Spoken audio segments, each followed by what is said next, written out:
오늘은 저희 2주 쉬고 오늘부터 다시 또 달려야 되는데, 오늘 이제 푸코하고 마그리트 얘기를 얼마나 할 수 있을지는 모르겠는데, 마그리트 얘기는 좀 뒤로 가서 하고요.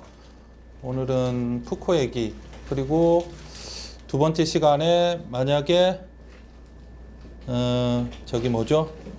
그 벨라스케스의 시녀들 그림 볼 수 있으면 그거 좀 보고, 뭐 그렇게 하면은 아마 2시간 정도 채워질 것 같거든요.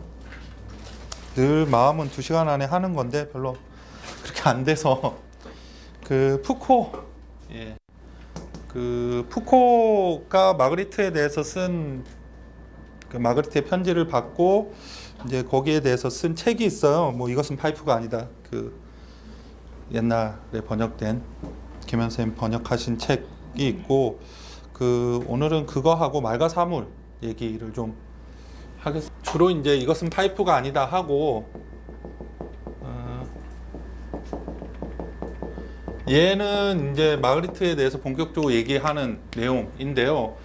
요것만 갖고는 사실은 이 내용 전체를 이해하기 좀 힘들거든요. 그래서 이제 주로 이제 말가사물하고 뭐 아니면 이제 그 초기의 지식의 고고학까지를 같이 좀 보시면 더 좋을 것 같아요. 이제 말가사물은 이제 66년에 나온 책이죠. 그 푸코의 가장 대표적인 저작이고, 보통 이 철학자가 이제 책을 여러 번 쓰면 모든 저작들이 다 유명해지기는 쉽지는 않거든요. 근데 이제 푸코의 저작들은 국내에 다 번역이 돼 있고, 푸코의 책들은 아마 여러분들이 다는 아니겠구나. 이름은 많이 들어보셨을 거예요. 그러니까 푸코의 이 철학적 시기, 푸코를 뭐 철학자라고 얘기하기도 하고, 뭐 혹은 역사 사회학자 뭐 이렇게 구분하기도 하는데, 어쨌든 푸코의 저작물에 따라서 시기를 크게 한 3시기 정도로 구분할 수 있어요. 그러니까 고고학적 시기, 계보학적 시기, 뭐 혹은 윤리적 시기, 뭐 이런 식으로 보통 편의상 구분은 하는데, 요 제가 말씀드린 지식의 고고학이나 지식의 고고학은 이제 69년에 나온 책이죠. 그러니까 말가사물이 이제 워낙 성공을 거두고, 왜 푸코 얘기하면 맨날 이제 푸코 설명하는 글들 보면 늘 처음에 나오는 게 이제 말가사물 얘기잖아요. 워낙에 많이 팔려가지고 뭐 모닝빵처럼 팔려 나갔다. 그래서 이제 그 말가사물이라는 책이 이제 푸코라는 학자를 세상에 널리 알린 책이기도 하고, 그만큼 반대의 여론에 많이 부딪혔던 책이기도 하죠. 스타를 만들어준 책이면서 동시에 특히 이제 실존주의, 사르트르나 보바르 같은 실존주의 진영하고 이 비판 혹은 설전을 벌이게 만든 책인데, 이제 요 책들이 주로 이제 푸코의 초기 강기의 역사나 클리닉의 탄생, 임상의학의 탄생, 말가사물, 지식의 고고학, 뭐 요 책들이 이제 초기로 묶이는, 고고학적 시기로 묶이는 책들이고요. 이걸 설명을 그냥 간단하게만 좀 설명을 드릴게요. 고고학적 시기, 그 다음에 이제 계보학, 그 다음에 이제 윤리 적 시기, 뭐 이렇게 보이시나요? 글씨가? 제 글씨 좀 예쁘게 쓸 걸. 여기 이제 말가사물과 지식의 고고학, 뭐 광기의 역사, 임상의학의 탄생, 뭐 이런 책들, 초기의 책들, 이건 이제 고고학적 시기라고 얘기를 하고요. 고고학에 대해서는 이따가 또 말씀드릴게요. 그 다음에 이제 그 고고학적인 문제들에서 권력의 문제가 개입돼요. 이제 그러면 이제 계보학이 탄생하거든요. 니체의 영향, 혹은 뭐 니체로부터 영향이라고 얘기하기는 좀 그렇고, 영향 뭐 그렇게 얘기해도 되겠네요. 영향 혹은 뭐 니체의 계보학적 방법, 도덕의 계보로부터 아이디어를 얻어서 계보학적 연구를 진행하는데, 뭐 대표적인 책이 이제 감시와 처벌이죠. 그 다음에 이제 성의 역사, 일본 같은 경우도 이제 그런 시기에 속하고, 그 다음에 이제 이 저기 후기의 대표적인 적작이 이제 성의 역사거든요. 주로 이제 윤리적 문제, 그 다음에 이제 뭐 생명 정치 같은 책들이 이제 후기에 좀 몰려 있고, 그래서 그 저희가 이제 이번 강의에서 할 거는 그 세 시기를 다 다루기보다는 요 앞에 이제 고고학적 시기, 특히 이제 말가사물 지식의 고고학을 중심으로 이제 고고, 그 다음에 이제 마그리트까지 이어지는 얘기를 좀 해볼까 하거든요. 왜 요 시기를 봐야 되냐 하면 결국은 이제 푸코의 인식론에 대해서 푸코가 얘기하는, 혹은 푸코가 기존의 철학들과 어떤 점에서 구분되는가, 이게 이제 중요한 테마일 텐데, 그거를 압축적으로 보여주는 시기가 이제 이 시기예요. 말과 사물이라는 책이 이제 그걸 보여주는 거고, 그래서 이제 이 제목이 이제 말과 사물이고, 영어 번역본은 사물의 질서라고 돼 있거든요. 그 표현이 어떻게 보면 말과 사물도 그렇고, 사물의 질서라는 말도 이 푸코의 말과 사물이 전하는 메시지에 대해서 잘 보여주는데, 제가 거기에 앞에 이제 제가 나눠드린 핸드아웃에는 마그리트 얘기가 먼저 나오는데 그거 좀 넘어가고요. 바로 이 두 번째 페이지에 있는 말과 사물의 질서, 거기부터 좀 보시죠. 거기에 이제 푸코 이 고고학이라고 얘기하는 건 뭐냐 하면, 지식의 고고학이라는 책에서 푸코가 그런 얘기 하거든요. 이제 고고학하고 뭐를 대립시키냐면 이제 지성사라는 걸 대립시켜요. 근데 지성사는 이 지식의 발전 과정을 총체적으로 보는 것. 예, 그래서 이제 총체성으로 보는 것, 연속된 것으로 보는 것. 예, 이게 이제 이 지성사의 주된 줄기거든요. 예를 들면 헤겔이 얘기했듯이, 헤겔이 철학에 대해서 얘기할 때 진리는 전체다라고 얘기를 하고, 그렇기 때문에 철학이라는 건 곧 철학사다 이렇게 얘기하거든요. 어쩔 수 없이 이제 그런 얘기들이 계속 나오게 되는데, 무슨 말씀이냐면, 철학이라는 건 헤겔이 얘기할 때 진리는 전체다라고 얘기하는 것은 여러 번 말씀을 드렸으니까 이 정도는 이제 여러분들 지겹다 뭐 이러실 수도 있는데, 진리는 전체라는 건 무슨 얘기냐면, 예를 들어 철학이라는 것이 어떤 하나의 결론에 닿아서 이것이 진리다라고 결론적으로 도달하는 것이 아니라, 철학이라는 건 이 역사적 과정의 요 진행을 쭉 가진다는 거예요. 다시 말하면 이를테면 이렇게 얘기할 수도 있죠. 헤겔 자신의 철학이 나오려면 그 전에 칸트라는 철학이 있어야 된다는 거예요. 그리고 칸트가 나오려면 그 전에 스피노자가 있어야 된다는 거죠. 혹은 데카르트가. 네. 이 과정 전체가 다 필연적 과정이라는 거예요. 그러니까 스피노자나 칸트를 건너뛰고 플라톤에서 헤겔로 올 수는 없다는 거예요. 이렇게 건너뛸 수는 없다는 거죠. 예. 그 철학이라는 건 요 전체의 과정을 쭉 거쳐서 자기 지향을 해 나가는 과정, 이것이 이제 철학이고, 곧 철학이라는 것은 철학사인 거예요. 제가 식물, 나무의 비유를 이제 헤겔도 얘기를 하는데, 예를 들면 식물이라는 것을 생각해 볼 때, 얘는 씨앗으로부터 시작되는데, 씨앗이 싹을 틔우고 뭐 나무로 자라고 나무가 열매를 맺고, 요 과정, 요 전체가 얘인 거예요. 그렇죠? 근데 만약에 이제 열매를 결론이라고 했을 때 얘만 우리가 취할 수 있는 것이냐면 그렇지 않다는 거예요.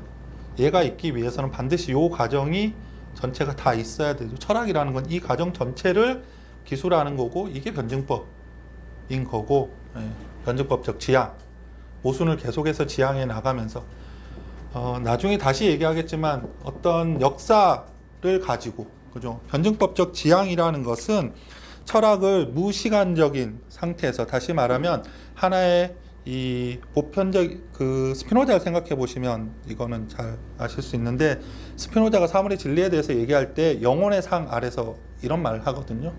다시 말하면 변화하는 것이 아니라 영혼성 안에서 진리인 것, 이것을 이제 진리 조건으로 보는 건데, 헤겔이라는 것은 끊임없는 변화의 과정을 얘기를 해요. 그러니까 철학의 시간성을 도입한 것이라고 얘기할 수 있고, 그 시간성에 따라서 이 연속된 철학의 이 계기들이 필연적인 계기인 거죠. 칸트가 헤겔에 의해서 부정당한다고 해서 이 부정당하는 것이 없어도 되는 거라는 얘기는 아니에요. 예, 그 부정당하는 것까지가 반드시 필요한 계기, 필연적으로 있어야만 하는 계기고, 그래서 하나의 총체성을 완성할 수 있는 것. 그래서 사유 자체를 총체적이고 연속적인 것으로 파악하는 것, 이게 소위 지성사인 거예요. 역사도 그렇게 파악되는 거죠. 이거는 나중에 이제 우리가 이 헤겔의 고고학적 이 지층을 얘기할 때 모데르네라고 얘기하는 근대와 현대의 특징적 사유이기도 해요. 근데 고고학이라는 건 뭐냐면 말 그대로 고고학이라는 건 지층을 파서 그 밑에 뭐가 있는지 열어보는 거란 말이에요. 말로 된 언어로 역사를 연구하는 것이 아니라 땅을 파봤더니 여기에 청동기가 나오네. 땅을 파봤더니 여기에 공룡뼈가 있네. 지층이라는 건 어떻게 돼 있냐면 서로 구분되는 층으로 되어 있는 거죠. 그죠? 이렇게 쭉 이어진 것이 아니라 단절돼 있다는 거예요. 네. 이런 식으로. 그러니까 여기에는 뭐가 부정되냐면 연속성이라는 게 부정되죠. 네. 단절돼 있어요. 각 시대마다 이 사회의 특징들이 있는 거고, 그리고 이것 전체를 총체적으로 이야기할 수 있는 총체성도 부정돼요. 다시 말하면 기존의 지성사라는 것은 총체성과 연속성의 틀 내에서, 그리고 그 총체성과 연속성의 체계에서 배제되는 것들을 뒤로 제끼면서 하나의 이 체계를 만들었다면, 푸코가 하는 것은 뭐냐면 각 시대마다 서로 다른 사유의 방식들이 있다는 거예요. 그게 이제 푸코가 얘기하는 고고학이죠. 그리고 그건 무의식적인 거예요. 뭐냐면 드러나 있는 것이 아니죠. 그건 이제 푸코가 얘기하는 게 이제 에피스테메라고 얘기하는 건데, 이제 푸코의 사유, 뭐 구조주의라고 얘기할 수도 있고, 뭐 본인은 이것도 맨날 나오는 말이죠. 구조주의인데 본인은 싫어했다, 뭐 이런데. 푸코도 뭐 간단하게 얘기해서 이런 건 구조주의라고도 할 수 있다, 뭐 이런 말도 한 적이 있어요. 근데 뭐 구조주의적 사유, 나는 구조에 대해서 얘기하는 건 아니다라고 얘기를 하긴 하는데, 근데 이제 본인이 아니라고 하더라도 거의 모든 푸코를 이야기하는 사람들이 푸코, 락강, 레비스트로스 뭐 이렇게 묶어가지고 구조주의 철학자로 얘기하니까 뭐 안타깝게도 본인은 싫어했지만, 그리고 늘 그렇지만 푸코가 구조주의라고 얘기했을 때 그 구조주의라고 가리키는 그 구조에 의해서 인간의 행위를 설명하는 그 구조는 구조주의를 너무 단편적으로 본 관점이기도 해요. 그래서 뭐 구조주의라고 얘기할 때 푸코에게 중요한 건 에피스테메라는 거거든요.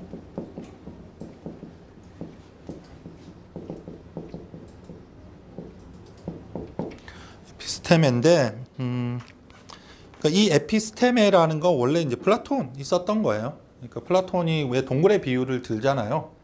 그래서 인간들은 동굴 속에서 그림자만을 볼 뿐인데, 그 그림자, 우리가 현실에서 보는 건 이 그림자 허상이라는 거죠.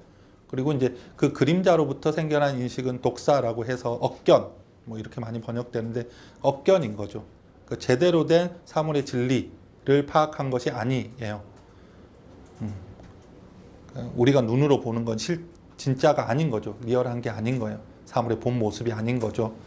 요거 그 말씀 드렸잖아요. 우리가 현실에서 보는 사랑은 참된 사랑은 아닌 거죠.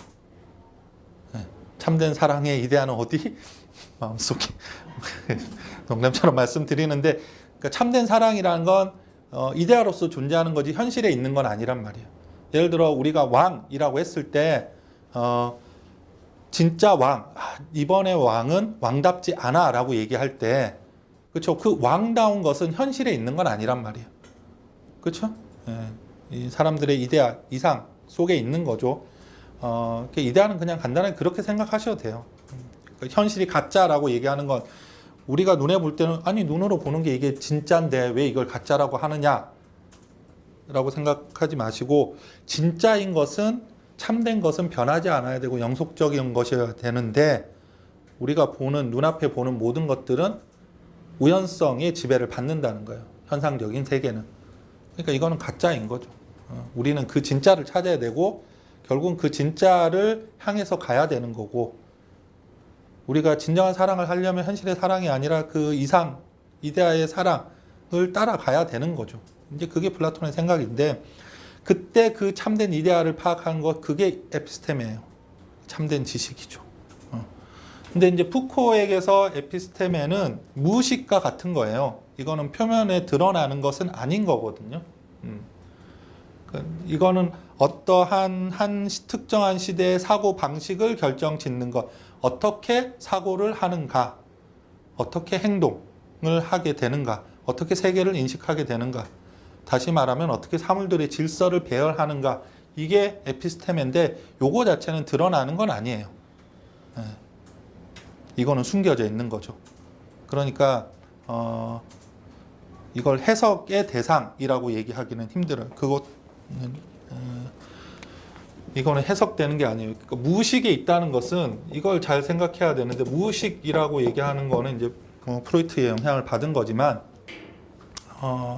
우리가 꿈의 해석이라고 얘기할 때 우리가 표면적으로 드러난 꿈을 보고 그 꿈을 해석해서 그 심층적 의미를 찾아내잖아요.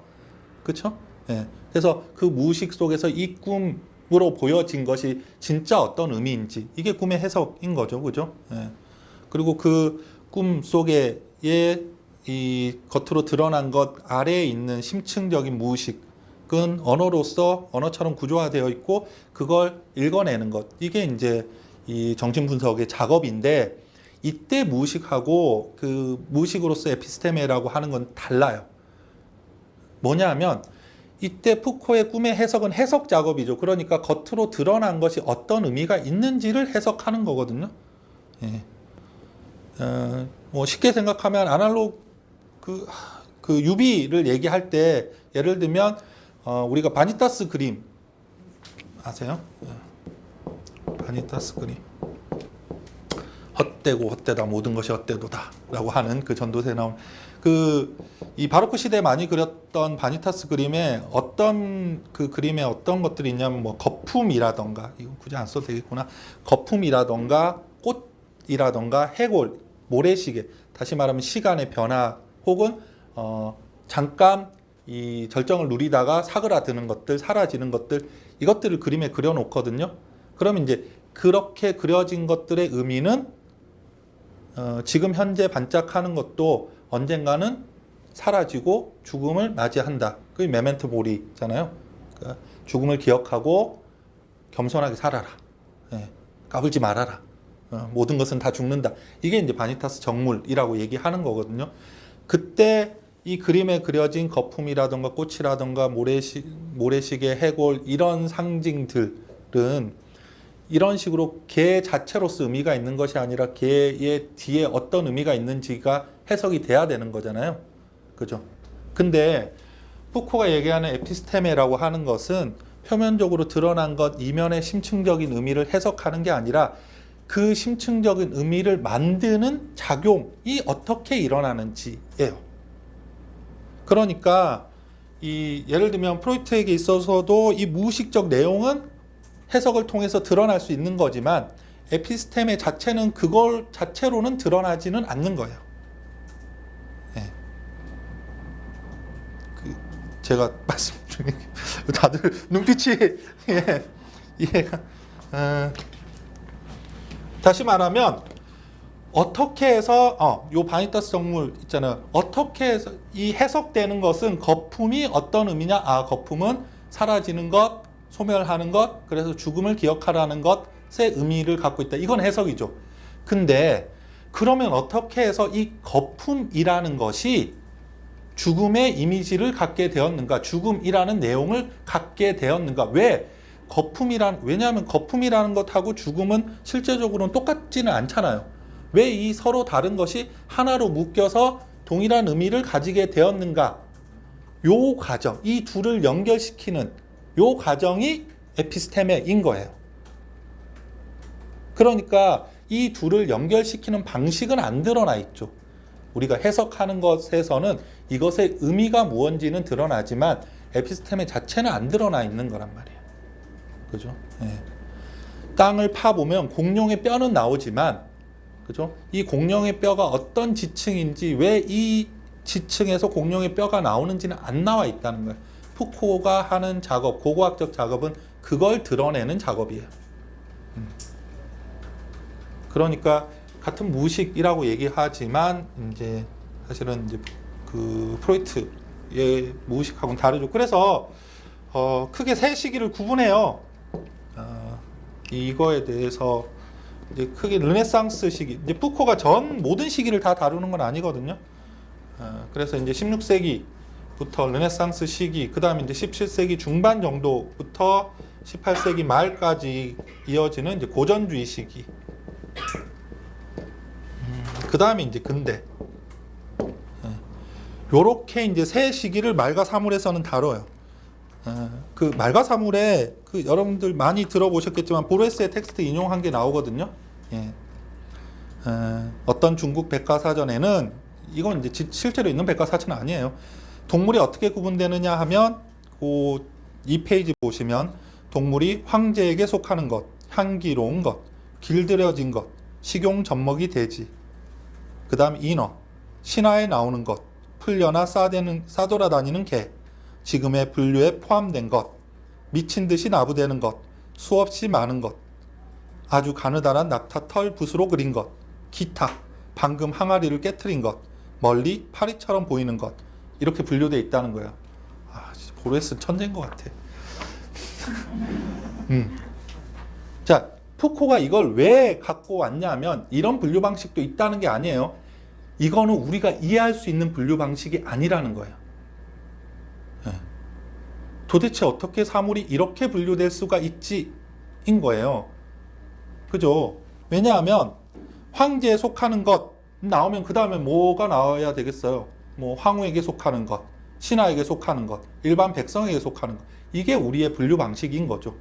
이게 우리가 가지는 사물의 질서라는 거예요. 어떤 것이 총체적으로 사유되려면 그것이 일정한 질서에 따라 배열이 돼야 되는데, 이 배열은 어떤 방식으로도 우리가 생각하는 질서에는 안 맞는 배열이라는 거예요. 전혀 엉뚱한 게 막 들어와 있는 거죠. 그렇죠? 그러니까 이걸 보면 당황스럽죠. 이걸 인지하는 것이 불가능해요. 하나로 총체적으로 인지하는 게 불가능한 분류라는 거예요. 네. 보레스는 이걸 생각해낸 거죠. 문학적으로. 와, 대단하신 분. 그래서 이 목록이라는 것이 맞지 않는 목록이라는 거예요. 그 얘기는 뭐냐 하면, 우리가 세계를 인식할 때는 세계를 그냥 인식하는 것이 아니라, 사물을 인식하는 것이 아니라 일정한 질서에 따라 인식할 수밖에 없다는 거예요.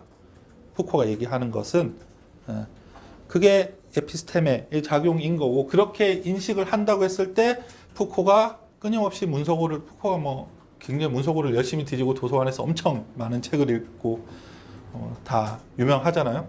그랬을 때 유럽의 정신사의 시기를 보니까 크게 한 3시기 정도가 구분되더라는 거예요. 그리고 이 시기는 결국 왜 구분되냐면 사물들을 배열하는 전혀 다른 방식, 세계를 인식하는 전혀 다른 방식의 틀을 갖고 있다. 지식을 우선하는. 그래서 이게 쭉 일관되게 이어지고 혹은 지식이 축적되고 그 과정에서 새로운 지식이 나오고, 이게 아니라는 거예요. 이거는 완전한 단절이고, 이 지식과 이 지식은 서로 다른 것. 다시 말하면 르네상스 시기에 지식으로 인정되었던 것은 고전주의 시기에는 지식으로 인정되지 않는다는 거예요. 고전주의 시대에 지식으로 인정된 것은 근대에는 지식으로 인정되지 않고, 이거는 단지 역사가 발전하고 그렇기 때문에 인간의 지식이 더 축적되고 이전의 지식이 부정되고 새로운 지식이 나오고, 이 과정은 아니에요. 이건 아예 단절된 지층에 서로 놓이는 거고, 그래서 그러면 이제 각각의 특징이 뭐냐라고 했을 때 이제 푸코가 이렇게 얘기하거든요. 얘는 유사, 얘는 뭐 재현, 뭐 표상이라고 얘기하기도 하고, 얘는 역사, 혹은 뭐 인간이라고도 얘기하는데, 이렇게 얘기를 하죠. 그러니까 완전히 다른 방식으로 사물들의 질서를 배열하는 방식이에요. 그 푸코가, 제가 이제 여기 헤테로토피아 얘기를 잠깐 써놨는데, 이 푸코가 이 보레스의 텍스트를 얘기하면서 이건 이제 헤테로토피아적인 것이라고 얘기하는데, 이 토피아라는 건 뭐냐면 토포스, 이 장소에서 나온 거예요. 그러니까 우리가 어떤 것을 사유하려면 그것은 하나의 공통된 장소에 있어야 된다는 거예요. 그 공통된 장소라는 것은 우리의 사유를 위한 장소인 거죠.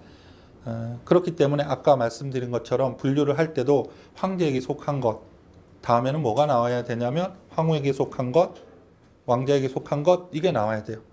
낙타털 붓으로 그린 동물이면 나뭇가지로 그린 동물, 그렇죠? 뭐 연필로 그린 동물, 연필이 이때 있었나? 뭐 아무튼 예, 뭐 그게 나와야 되는 거죠.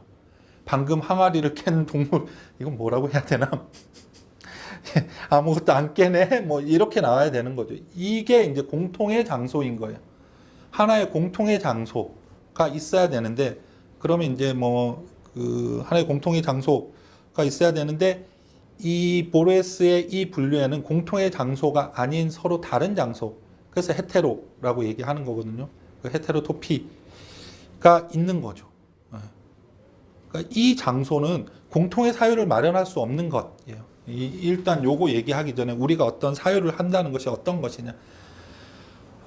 그러니까 이제 푸코가 기본적으로 이제 말과 사물, 혹은 그 이후에 이제 담론의 질서, 뭐 이런 얘기를 할 때, 지식의 고고학 이런 얘기를 할 때, 세계는 그 자체로 인식되는 것은 아니라는 거예요. 우리가 그걸 인식하는 방법이 있고, 그걸 일정한 틀에 따라서 배열하는 방법이 있죠. 헤테로토피아라고 하는 것은 이런 것처럼 이 서로 다른 장소의 것이 겹쳐진 거예요. 이거하고 이제 유토피아를 비교를 하거든요. 푸코가 간단하게 유토피아에 대해서 얘기하는데, 유토피아라고 얘기하는 것은 이렇게 생각을, 유토피아라고 얘기하는 거는 이거는 이제 nowhere, 없는 거잖아요. 그렇죠? 존재하지 않는 거. 그렇지만 그 유토피아는 우리한테 불안감을 주지 않는다는 거예요. 왜냐하면 예를 들면 그 프란시스 베이컨의 새로운 아틀란티스 같은 것은 이제 그 근대 세계 이상 사회를 그린 그 짧은 이야기인데, 그걸 보시면 거기에서 이상적인 사회의 모습은 그것 자체로 하나의 공통의 장소에 놓인 것이라는 거예요. 예. 그렇기 때문에 그것은 현재 존재하지는 않지만 그것 자체로 우리가 사유하는데 전혀 무리가 없다는 거예요. 예. 그런데 이 보레스의 분리에서 보듯이 이 장소는 서로 다른 것이 뒤섞여 있기 때문에 우리가 이걸 안정되게 사유할 수 없다는 거죠. 그래서 우리를 불안하게 하고 당황하게 하는 것이라는 거예요. 그래서 우리가 어떤 것을 제대로 사유하기 위해서는 사물들을 질서 있게 배열할 수 있는 게 있어야 되는데, 그게 이제 이 에피스테메가 하는 기능인 거죠.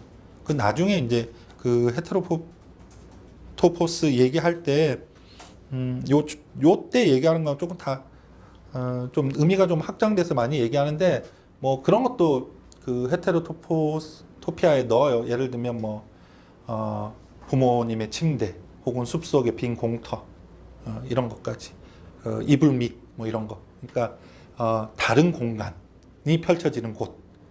그러니까 현재의 질서에서, 왜냐하면 혹은 아예 텐트 속, 이런 것들은 거기 가면 또 다른 세계가 펼쳐지잖아요. 혹은 유토피아가 현재 이 공간에 와 있으면 그것도 헤테로토피가 되는 거예요. 왜냐하면 푸코가 공간의 질서를 흐트러뜨리는 방법을 두 가지라고 이제 얘기를 하는데, 하나는 환상의 공간을 만들어서 지금 있는 이 공간이 환상이라고 이야기하는 곳. 그러니까 우리가 살고 있는 이게 환상이고 진짜가 그거다라고 얘기하는 환상. 예. 그게 이 공간의 질서를 흐트러뜨리는 거고, 또 다르게는 예를 들어 현재 이 실제 공간 속에 그런 유토피아적 공간을 심어주는 것. 예를 들면 푸코가 예를 드는 게 그런 거거든요. 예수의 수도사들이 파라과이 같은 데 가서 이상적 사회를 만드는 거죠. 예. 일정한 사람들에게 토지를 공정하게 분배를 해주고, 그 사람들을 이 신의 질서에 따라서 쫙 살도록 하고, 이제 임무를 나눠주고, 가운데 교회가 있고 건축가 이런 것들을, 그 마을 자체를 이상적으로 모두가 행복하게 잘 사는 공간. 그 사실 유토피아적인 공간이잖아요, 그죠? 그거 자체는 유토피아적 공간이지만 그걸 다른 공간과의 전체 질서에서 봤을 때는 얘는 이질적인 공간인 거죠.